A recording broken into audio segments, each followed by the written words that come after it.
Ravens are banged up on the defensive line to start the week. We'll talk about who was at practice. We also get a little bit of an update on Nnamdi Madubuike. The Ravens made some roster moves to help fill out this D-line. We'll talk about who they signed. We'll also talk about last season's rough start and why this season is starting out eerily similar. We'll dive into a little bit more of the defensive struggles from that game against the Lions and what they can change this week going against KC. We also hear from John Harbaugh and Lamar Jackson, all that and more in today's episode of the Flock Rundown. Ravens Flock.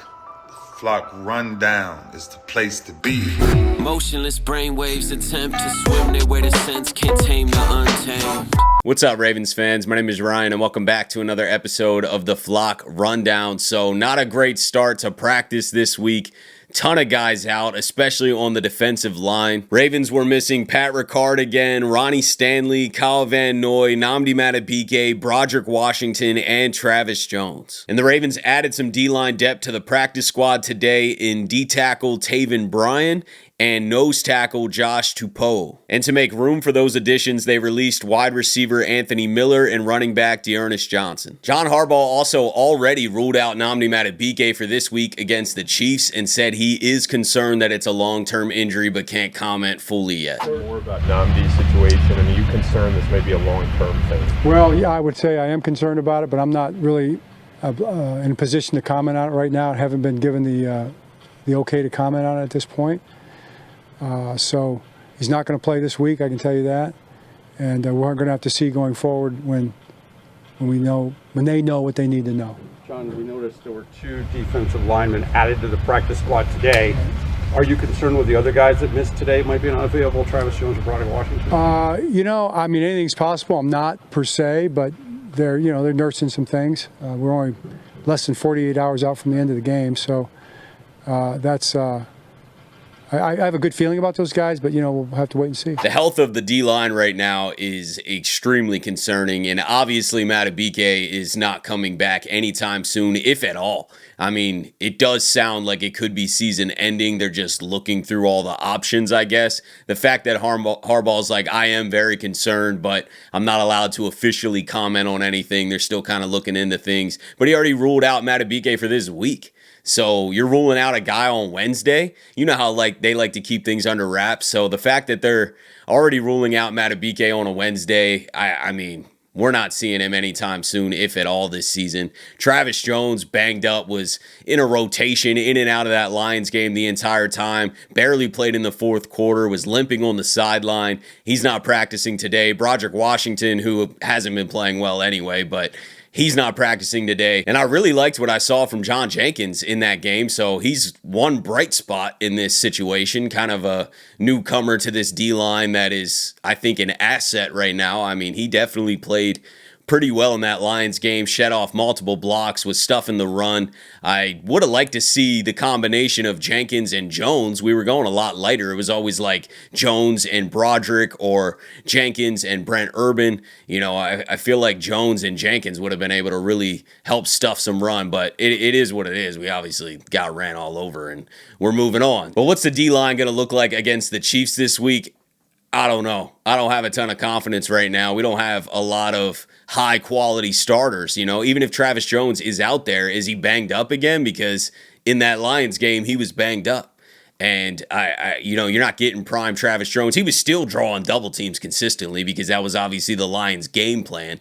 But we're not able to see the game-wrecking Travis Jones if he's getting double-teamed and also banged up. He's kind of taken out of the game completely. So I don't know. The D-line's not in a good spot at all. Obviously, these new practice squad additions are there for depth. We just need bodies right now. We're losing guys. And the D-line got gashed. And it wasn't just the D-line either. I want to point this out. Roquan Smith, the linebackers, I'm not going to be as hard on Teddy Buchanan or the rookies in general, I think, because they just basically have all upside, yes, Mike Green didn't play well and wasn't making a big difference. He definitely was not a game wrecker by any means. I think he had a 2% pass rush win rate in that game against the Lions, but I'm not beating the rookies up. They're tossed into the fire right now and are only going to get better. But a guy like Roquan Smith kind of bothered me after watching this game back a few times. because he's coming off a game against Cleveland where he has 15 tackles. He's running around, basically anticipating every run. He's hitting the gap aggressively. And it was just a polar opposite game against the Lions. You were seeing hesitation. You were seeing too much patience. And the Lions were able to come off blocks and go block Roquan. And he just wasn't attacking like he was against Cleveland.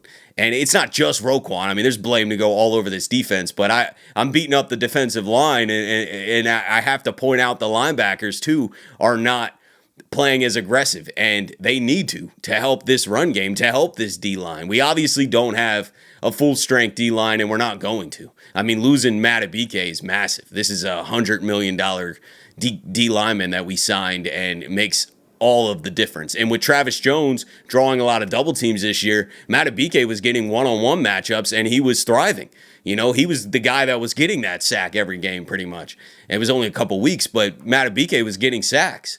And it's just a massive loss. So the D-line is obviously going to have some holes, but the linebackers got to step up. I mean, when there's a hole there, Roquan's got to hit it with reckless abandon.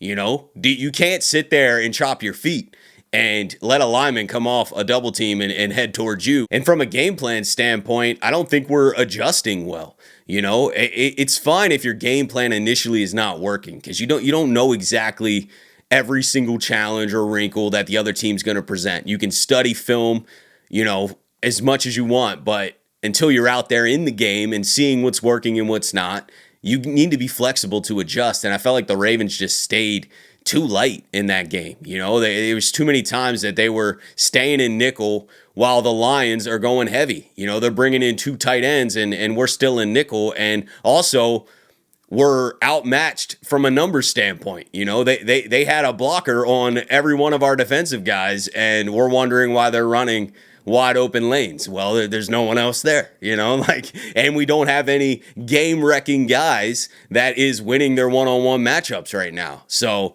it sucks. It sucks that we don't have a game wrecker. You know, Owe needs to be the game wrecker. I'm calling out every week here, and I think it's just wishful thinking that he's going to turn the corner and become dominant. You know, I thought in a contract year with the weight gain that this was Odafe Owe's year to become kind of a consistent game-wrecking pass rusher. I'm not talking Micah Parsons, Myles Garrett level. I'm not putting that kind of pressure on him, but just a difference maker out there. Somebody that is beating up their one-on-one matchups and consistently getting home. And I'm not seeing it from anybody. Nobody.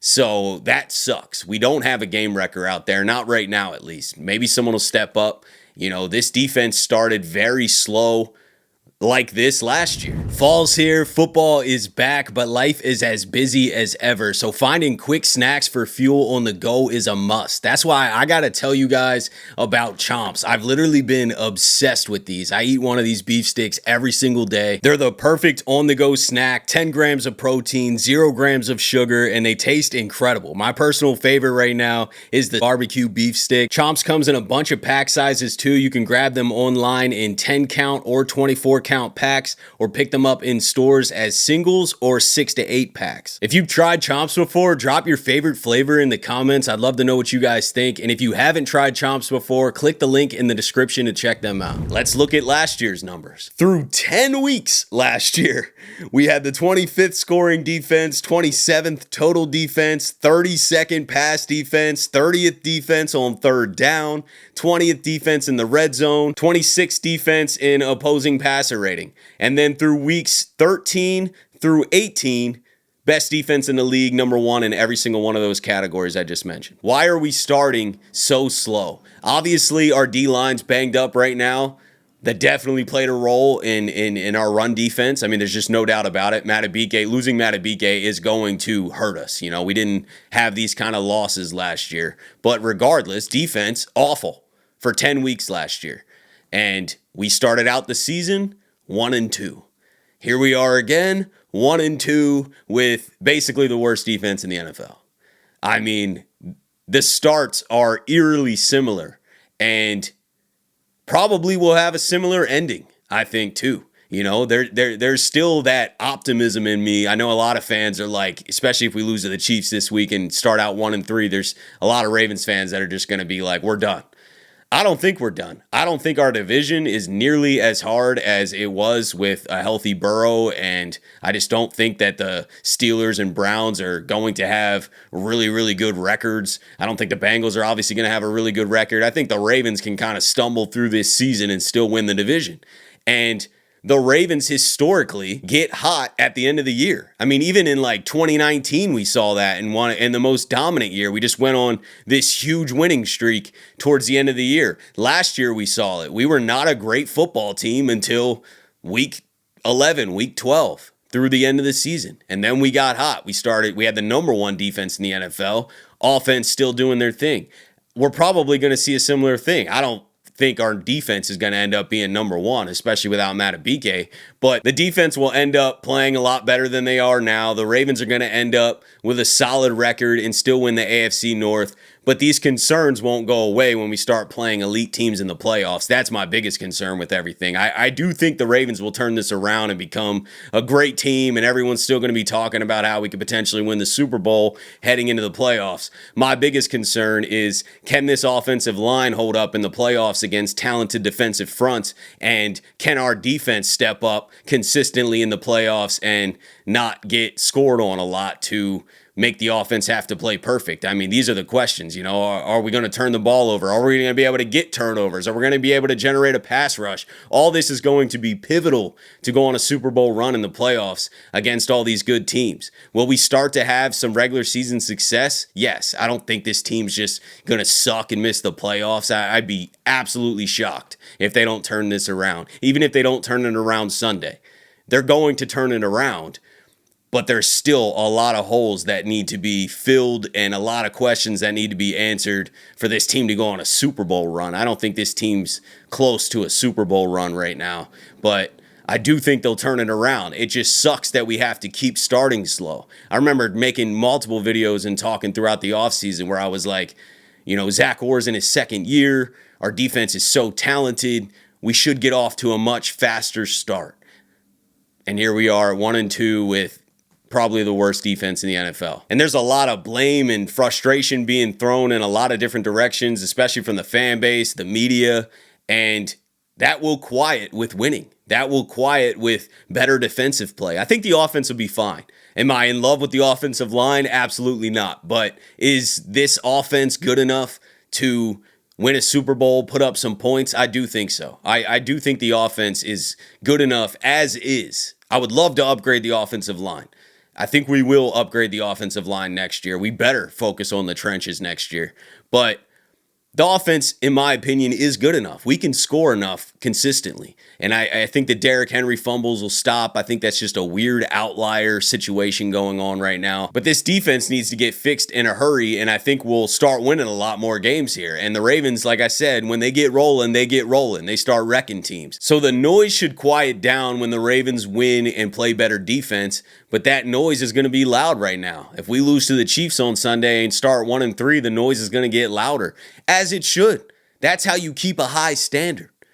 You need to have that. You need to have that pressure. Everybody's under pressure in life in different situations. Obviously we're talking about football and the players and coaches and everybody, the organization's under pressure to win. But I mean, you're probably under pressure at your job or whatever you do. Like, everyone's dealing with certain amounts of pressure, but that pressure is healthy. It sucks in the moment, but that pressure makes you lock in a little bit more, makes you focus and learn from the mistakes and improve. And that's where growth comes. So I think this noise and this pressure the fan base is putting on the team to win is a good thing. That's we're used to seeing greatness in Baltimore, especially on the defensive side of the ball. Absolutely embarrassing that Monday night primetime blackout, we get ran on like that. Defense looks soft, hesitant, just out of place. I can't defend it. I don't understand it. And that's not Baltimore Ravens football. So when that gets turned around, that noise will lower down. Us Ravens fans just want this team to go out there and care, play with passion, play pissed off, want it more than the other team. Because I promise you, Buffalo and Detroit played like they wanted it more. They just did. You can see it, especially the Detroit game. We looked soft in that game. The Buffalo game, it was kind of a late collapse and a little bit of a different story. The Detroit game, they beat us up. They bullied us. At home on Monday night, I mean, that can't happen. You gotta be more passionate than that. You gotta care more than that. So that's what we want. And I think the noise will completely quiet down when the Ravens go out there and play like they can. Play up to their potential. Start winning games. Play better defense. All that noise will quiet down. We love this team. I love this team. I'm never just hating. We're used to a standard, and we know how talented this team is. Play up to it, and you can go win a Super Bowl. Sorry for the rant. I just haven't made a video since the post-game thoughts right after the game, and I've had a day and a half here to sit on it, and just wanted to get some things off my chest. But I do think this team's going to turn around, man. I mean, it will. This season's not over. Even if we lose Sunday, it's not over. Like I said, we can fight our way through this division and get in the playoffs. And if the Ravens in the playoffs, they're dangerous. But a lot of stuff to fix. We also heard from Lamar Jackson today. He spoke to the media. He talked about being a vocal leader in situations like this and how the whole team's looking to him. And he thinks that it is extremely important for him to be vocal and help this team get through times like this. I feel like it's extremely important. Guys look to me, for that leadership role, so I'm going to try to do the best of my ability to let those guys know it's on. Like, we got to tighten up. Even though we wanted to, we was there last year, but that's not pretty to be sitting at. It's a long season ahead of us, but we got to just lock in. Lamar Jackson was also asked about holding on to the ball too long, because a lot of stats from PFF and pressure stats and stuff are coming out saying that, Lamar was sacked 7 times, but the offensive line is only to blame for 3 of those. The other 4 are on Lamar. He's holding on to the ball too long. I saw a lot of that. I understand where they're coming from with that, but if you listen to what Lamar's saying here and then you pair that with the film, I think a lot of it is not having quick answers. Like there's a lot of down the field developing routes that he has to wait on. So is he holding on to the ball longer than he should when he's being pressured? Yeah, because the routes are downfield. There's not a quick outlet. So I think that's a little bit of a game plan issue, not a Lamar Jackson issue, but he talked about that today. Do you think at times maybe you held on to the football a little too long, knowing that you could have run? No, I didn't look at the film and think I should have ran sometimes, or I don't think I was holding on to the ball. If anything, I was trying to let the routes develop, but they did a great job with the pass rush and their stunts and their rush to cover linebackers, diving at my feet and stuff like that. They did a pretty good job. You just got to execute better next time. I'm expecting the Ravens to go into KC this Sunday and at least have a lot more fight. We're super banged up right now. They're not very banged up. The Chiefs completely full practice today with everyone on their roster. The Ravens are missing their entire defensive line. So different situations for both teams. But don't go in there and get bullied. Have some fight, man. That's all I want to see right now. Just have some fight. This team's going to turn it around. The Ravens are way too good to, miss the playoffs or have some awful season ahead of us. I don't care how banged we up. We got Lamar Jackson. We got Derrick Henry. We got a defense that has all these freaking Pro Bowlers. We're going to figure it out. We're going to turn it around. Just go out there and fight, man. And I think the Ravens will respond well off of an embarrassing loss like they had on Monday night at home. The Ravens should bounce back. I think they will play a lot more pissed off. We'll talk about that game as the week goes, but I am expecting a lot more fight from this team. We better have some fight for this team, man. Or like I said, that noise is just going to continue to get louder, as it should, because we're holding this team to a certain standard. And I don't think that they'd be mad about that. But that's it for today, guys. I have a lot of ranting to do, a lot of updates to go over. Let me know what you're thinking about everything. Appreciate you guys, as always, for tuning in to another episode of the Flock Rundown. Have a beautiful rest of your day. And I'll let the greatest linebacker in the history of the game take us out. Ravens Flock. The Flock Rundown is the place to be. My man Ryan has been a lifelong Ravens fan since he was born. So I'm telling you now, it's about to go down. The podcast, the Flock Rundown. Ravens, baby. Nothing gets better than waking up and wondering how high we can fly. Tune in.